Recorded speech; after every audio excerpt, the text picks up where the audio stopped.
이번 주 가장 뜨거웠던 두 개의 승부주를 뽑아 냉정하고 철저하게 분석해서 다음 주 시장을 이끌 주도주로 꼽아보는 박우신의 주간 승부주. 안녕하세요. 저는 한지원. 저는 권미정입니다. 네, 박우신의 주간 승부주는요. 이번 주 가장 뜨거웠던 하나의 업종을 저와 권미정 캐스터가 각각 선정해서 알려드릴 텐데요. 투자의 길을 알려주시는 박우신 파트너와 함께 분석해보고 또 다음 주에 승부를 낼 유망주까지 꼽아보겠습니다. 자, 그럼 여기서 금요일의 솔로몬, 명쾌한 분석과 판단을 내려주실 박우신 파트너 함께 불러볼까요? 박우신 파트너님 나와주세요. 예, 안녕하세요. 네, 안녕하세요. 먼저 이번 주 시장 어떻게 지켜보셨을까요? 일단 뭐 오늘 시장도 마찬가지긴 한데 좀 이제 보고 있자면 굉장히 괴로운 시장이 연속이 되고 있습니다. 일단 최근 들어서 좀 가장 특징적인 게 외국인들의 파생 쪽 수급이 다소간의 좀 규모라든지 어떤 방향성 자체가 좀 거친 측면들이 분명히 존재하는 것 같아요. 뭐 사실 6월부터 어느 정도는 좀 있어왔던 현상인데 이게 조금 더 강화가 되고 있는 게 이번 주라고 보시면 되겠습니다. 뭐 금일 같은 경우도 외국인들의 선물 매도가 조금 발생이 되고 있는 것으로 파악이 되는데 한 3거래일, 4거래일 연속 지금 외국인들의 선물 매도가 이번 주에 집중이 되고 있다 보니까 거기에서 어떤 반등 포인트 자체를 시장이 좀 찾아나가지를 못하는 모습이 확실히 좀 보이고 있고요. 아무래도 뭐 이 부분을 좀 요약을 하자면 다음 주 정도로 반등 시기가 좀 미뤄지는 경향이 좀 보여지는데 우리가 이번 그 하락 조정 파동의 시작점을 한번 생각을 해보시면 6월 12일부터 아마 지수가 전반적으로 좀 내려오는 모습들을 보이고 있단 말이죠. 그 부분을 가정을 한다면 이제 다음 주 목요일이 옵션 만기입니다. 그리고 그때쯤이 한 7월 13일 요 정도 되니까 한 달 정도 텀이 이제 지나간 거죠. 보통 우리나라 증시 보면 한 달에서 두 달 주기로 뭔가 성격들이 많이 변화하곤 하기 때문에 한 다음 주 중후반으로 가면 어떤 반등 시기를 타진할 수 있는 그런 시점은 좀 될 것 같고요. 어쨌든 지금 시장 조정의 가장 큰 원인은 외국인의 어떤 수급 때문이니 그 부분이 해소가 되는 여부는 그 부분은 좀 체크가 필요하지 않을까. 그래서 다음 주 중후반 정도 저는 반등을 보면서 지금 시장은 다소간의 단기적으로 보수적인 관점을 견지하되 그렇다고 뭐 시장을 마냥 뭐 불안하게 볼 건 아직은 아니다.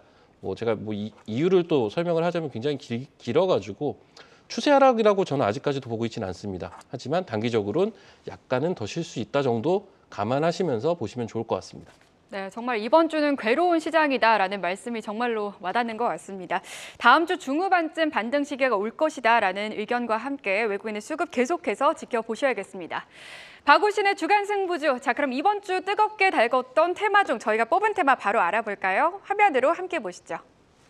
네, 이번 주 증시를 달궜던 두 가지 테마는 먼저 저는 IT 업계의 새 먹거리 OLED 디스플레이를 가지고 왔고요. 2분기 실적 기대주, 그 안에서도 중소형 화장품주를 권미정 캐스터는 가지고 왔네요. 그렇다면 권미정 캐스터가 준비한 중소형 화장품주 한번 살펴보도록 하겠습니다. 권미정 캐스터가 준비했습니다. 네, 좋지 못한 시장 속 주목받는 거는 실적입니다. 오늘 삼성의 잠정 실적 발표를 시작으로 실적 발표 시즌이 본격화되는데요. 2분기 호실적이 예상되는 섹터가 몇몇 곳 있죠. 대표적으로는 먼저 자동차가 있을 거고요. 엔터와 전력 설비도 주목받고 있습니다. 그리고 주목할 섹터가 하나 더 있는데요. 바로 중소형 화장품입니다. 2분기 실적 예상치부터 확인을 해보시죠. 네.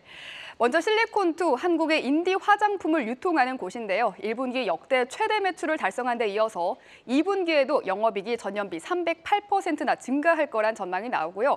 코스메카 코리아는 분기마다 세 자릿수 성장률을 연달아서 보여주고 있는데요. 이번 2분기에도 영업이익이 전년비 205%나 증가할 전망입니다. CNC 인터내셔널은 영업이익이 168% 늘어나며 역대 분기 기준 최대 실적이 기대가 되는데요. 코스맥스도 81%의 증가율을 기대되고 있습니다. 글로벌 경기 둔화 흐름 속에서 이렇게 실적 성장이 높은 섹터는 많지 않은데요. 물론 낮은 기저 효과도 있겠지만 이 색조 화장품의 수요 증가와 함께 비중국 지역의 매출이 돋보였기 때문입니다. 증권사들도 화장품주를 주목하고 있는데요. 한 달 사이 나온 증권사 리포트들 짚어보고 가시죠.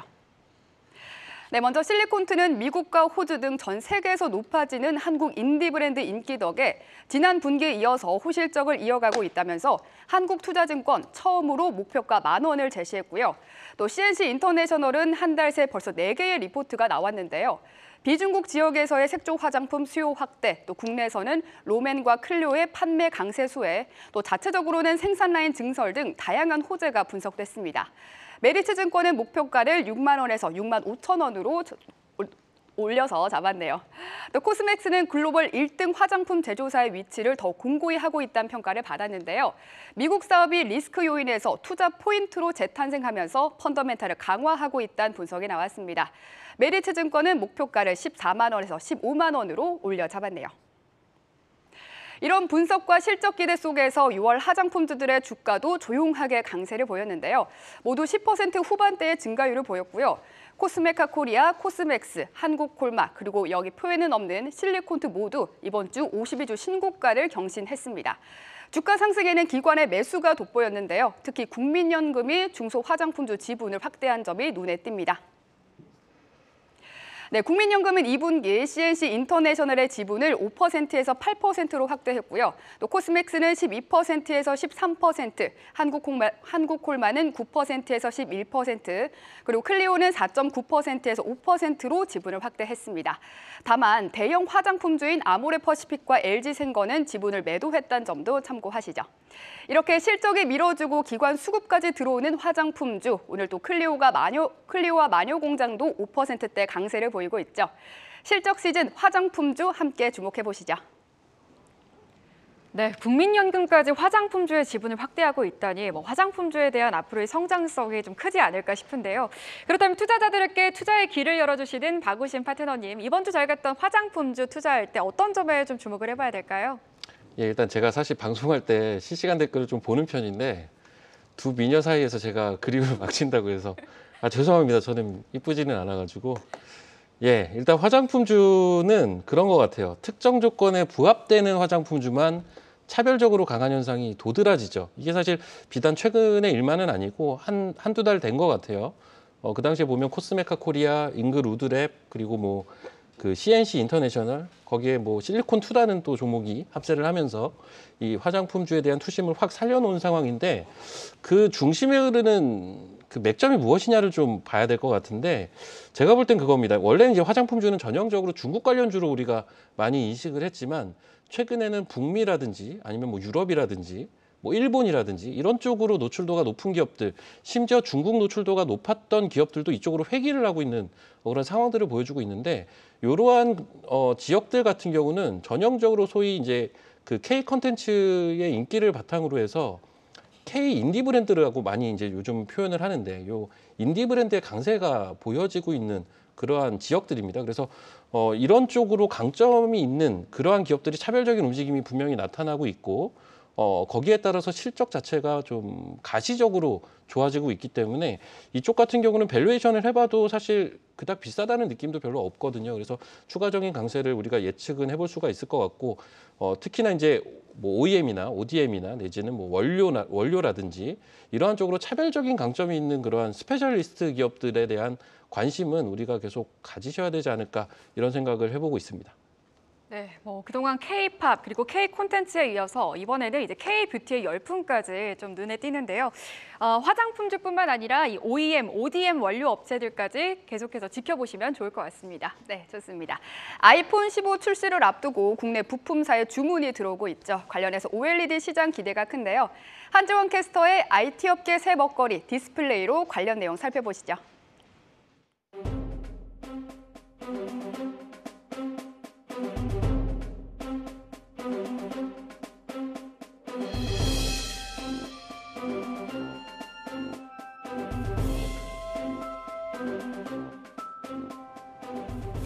디스플레이 산업의 성장 정체 속에 IT 기기로의 OLED 채택이 확대되고 있습니다. 그런 만큼 5월에는 이 정부와 민간이 손을 잡고 2027년 세계 1위 탈환을 위한 디스플레이 산업 혁신 전략을 발표하기도 했는데요. 이제 IT 업계에서 새 먹거리로 부상하고 있는 디스플레이 OLED 관련주 살펴보도록 하겠습니다. 먼저 첫 번째 소식, 삼성과 LG의 OLED 동맹이 점차 가시화되고 있습니다. LG 디스플레이에 패널을 탑재한 삼성전자의 OLED TV가 본격적인 시장 출시를 앞두면서인데요. 구체적인 출시 시점은 정해지지 않았지만 업계에서는 이달 혹은 다음 달 중으로 판매가 이뤄질 것으로 보고 있다고 합니다. 이 삼성과 LG의 OLED 동맹이 현실화하는 것으로 이 TV와 디스플레이 업계에도 적지 않을 파장이 일 것으로 보입니다. 또 OLED 하면은 아이폰 15의 얘기를 빼놓을 수 없겠죠. 시장 조사기관 DSCC와 업계에 따르면 올해 6월에서 7월 아이폰 15 시리즈 패널 출하량은 지난해 같은 기간 아이폰 14 시리즈 대비 100% 증가할 것으로 전망했습니다. 애플이 아이폰 15 판매 호조에 대비해 패널 물량을 충분히 비축하고 있다라는 분석인데요. 이 시리즈에 탑재되는 패널은 삼성과 LG 디스플레이 등 국내 기업들이 90% 이상을 공급하고 있다고 합니다. 아이폰 시리즈가 통상 연 2억 대가량 팔린다는 점을 감안했을 때 삼성 디스플레이가 1억만 대 이상, LG 디스플레이가 6천만 대 이상을 공급하는 셈인 겁니다. 물론 일각에서는 중국 업체의 가격 경쟁력에서 밀려서 점유율이 지속적으로 감소하고 있다는 점을 문제점으로 삼긴 합니다만 이 해당 시장에 선두를 달리고 있는 삼성 디스플레이의 영향력은 올해도 여전할 것으로 보입니다. 후발주자인 중국 BOE는 자국 정부의 지원으로 가격 경쟁력을 내세울 수 있었던 과거와는 달리 현재는 신규 투자 자금을 확보하지 못하고 있기 때문인데요. 이 BOE는 올해 아이폰 15 시리즈의 하위 라인업인 기본과 플러스 모델에만 LTPS 패널을 공급할 것으로 알려지고 있습니다. 한편 IT OLED 패널 시장은 지속적으로 확대될 것으로 예상되고 있습니다. 유비 리서치에 따르면 전 세계 IT OLED 패널의 출하량은 올해 2,270만 대에서 내년 54% 정도 늘어난 3,510만 대에 이를 전망인데요. LCD 기반인 태블릿 PC와 노트북, 모니터 시장에서도 OLED가 탑재된 IT 제품 수요가 늘고 있고 또 프리미엄 제품을 중심으로 LCD는 OLED로 점차 대체되고 있습니다. 또 차량용 디스플레이 시장도 커지고 있죠. 시장 조사기관 옴니아는 지난해 전 세계 차량용 디스플레이 생산량이 1억 9,311만 대였는데 2026년도 2억 3,728만 대로 23% 정도 늘어날 것으로 내다봤습니다. 가까운 미래에 완전 자율주행이 가능해진다면 운행 중 영화를 보거나 화상회의를 하기 위한 용도로 이 대형 디스플레이 수요가 늘어날 것이라는 관측인데요. 최근에는 차량용 디스플레이도 LCD로 OLED로 고급화하는 추세가 나타나고 있고 또 같은 크기일 경우 LCD보다 OLED가 3배에서 5배가량 비싸다는 점은 실적 측면에서 성장세를 기대해 볼 수 있겠습니다.